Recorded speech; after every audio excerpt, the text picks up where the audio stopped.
दोस्तों, मोदी सरकार के द्वारा बनाए गए 3 कृषि कानूनों को लेकर के जहां एक तरफ पूरे देश के किसान लगातार इसका विरोध कर रहे हैं और किसान ये मांग कर रहे हैं कि इन तीनों कानूनों को मोदी सरकार रद्द करे, तभी हम इस विरोध प्रदर्शन को खत्म करेंगे। वहीं दूसरी तरफ अब 3 नए कृषि कानून और कोरोना वैक्सीन को लेकर के बीजेपी के अंदर भारी बगावत देखने को मिल रही है। बीजेपी के कई नेता और सांसदों ने 3 नए कृषि कानून और कोरोना वैक्सीन को जल्दी मंजूरी देने के मामले पर अपनी ही पार्टी से भिड़ गए हैं और पार्टी के अंदर भारी टकराव देखने को मिल रहा है। 2 बड़ी अपडेट इस मामले पर आ रही हैं, जिसके बारे में हम आपको विस्तार से जानकारी देंगे। साथ ही साथ हम आपको बताएंगे टिकरी बॉर्डर पर डटे हुए किसानों की एक तस्वीर सामने आ रही है और इस तस्वीर में जो चीजें दिखाई दे रही हैं वो चौंका देने वाली हैं और साथ ही साथ सरकार को भी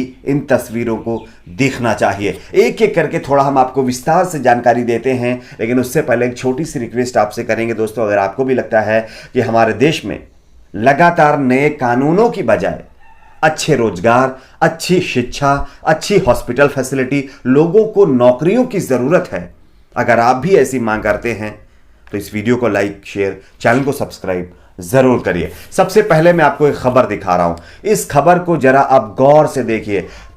मोदी सरकार के द्वारा बनाए गए 3 नए कृषि कानूनों के खिलाफ जहां एक तरफ अभी तक किसान ही सड़कों पर उतरे थे, अब तो बीजेपी के अपने ही नेताओं ने बगावत छेड़ दी है। इससे पहले आप सभी को पता होगा 3 नए कृषि कानूनों को लेकर के 3 एनडीए के घटक दल पहले ही बाहर हो चुके हैं और अब जो है बीजेपी के नेता भी लगातार अपनी पार्टी से बगावत कर रहे हैं।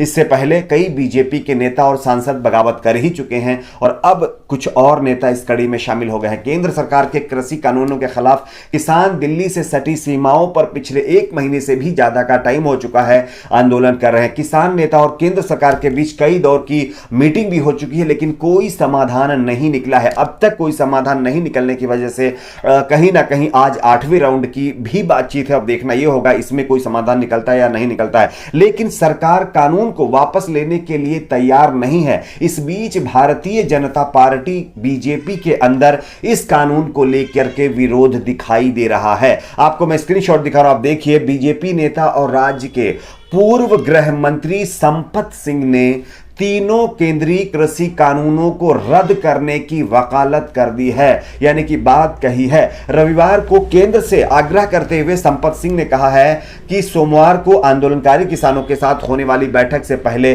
तीनों केंद्रीय कृषि कानूनों को सरकार को चाहिए कि रद्द कर दे। बीजेपी नेता ने आगे कहा है कि इन सभी कानूनों को वापस लिया जाना चाहिए और एमएसपी यानी न्यूनतम समर्थन मूल्य पर सरकार द्वारा फसलों को खरीद की गारंटी देने वाले नए कानून को उनके साथ पर लाया जाना चाहिए। संपत ने आगे कहा कि जब सरकार आश्वासन दे रही है कि एमएसपी जारी रहेगा तो इसे लेकर के कानून क्यों नहीं बना देती। एमएसपी को कानूनी रूप देने से किसानों को भरोसा और भी ज्यादा बढ़ जाएगा और सरकार को इसमें जो है जो अभी आंदोलन चल रहा है इसको खत्म करने भी आगे जो है मदद मिलेगी।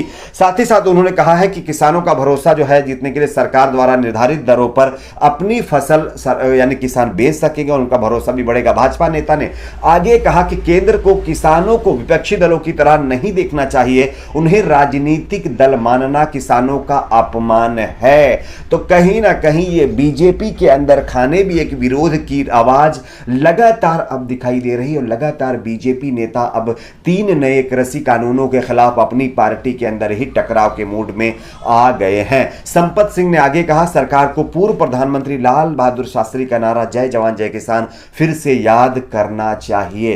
तो आप समझ सकते हैं जब बीजेपी के नेता इस तरह की बातें कह रहे हैं अपनी पार्टी को लेकर के, तो ये 3 नए कानून जिसमें ये प्रावधान हैं ये वाकई चिंता की बात है और इसमें कुछ तो है जिसको लेकर के किसान लगातार डटे हुए हैं। खैर, आपकी इस पर क्या राय है नीचे कमेंट बॉक्स में अपनी राय को जरूर शेयर करिए। बात करते हैं दूसरी एक और बड़ी खबर की। इस खबर को भी देखिए, कोरोना वैक्सीन को लेकर के जहां एक तरफ हमारे देश की जो मीडिया है, जिसको हम चाटुकार भी कह सकते हैं, गोदी भी कह सकते हैं, उसके द्वारा लगातार मोदी यानी प्रधानमंत्री नरेंद्र मोदी को की उपलब्धि बताया जा रहा कि उनकी वजह से ये सब कुछ संभव हो पाया। लेकिन जो बेचारे वैज्ञानिक दिन रात जिन्होंने मेहनत की है, उनको कोई भी क्रेडिट इसका नहीं दिया जा रहा है, कोई भी किसी भी तरह का उनको जो है श्रेय नहीं दिया जा रहा। खैर, इस मामले पर अब बीजेपी के अंदर ही एक और नया टकराव शुरू हो गया। आप इस स्क्रीनशॉट को देखिए। बीजेपी सांसद ने भी जो है कोरोना वैक्सीन को जल्दी मंजूरी देने के मामले पर अपनी ही पार्टी के ऊपर सवाल खड़े कर दिए हैं। कोरोना का प्रकोप भारत में अभी भी थमा नहीं है। इस बीच देश में सीरम इंस्टीट्यूट ऑफ इंडिया यानी SII द्वारा तैयार की जा रही कोविशील्ड को वैक्सीन के आपात इस्तेमाल को मंजूरी दी गई है। इस पर भारतीय जनता पार्टी के राज्यसभा सांसद सुब्रमण्यम स्वामी ने सवाल उठाए हैं। स्वामी ने कहा कि PMO में भ्रष्ट अफसरों की भरमार है।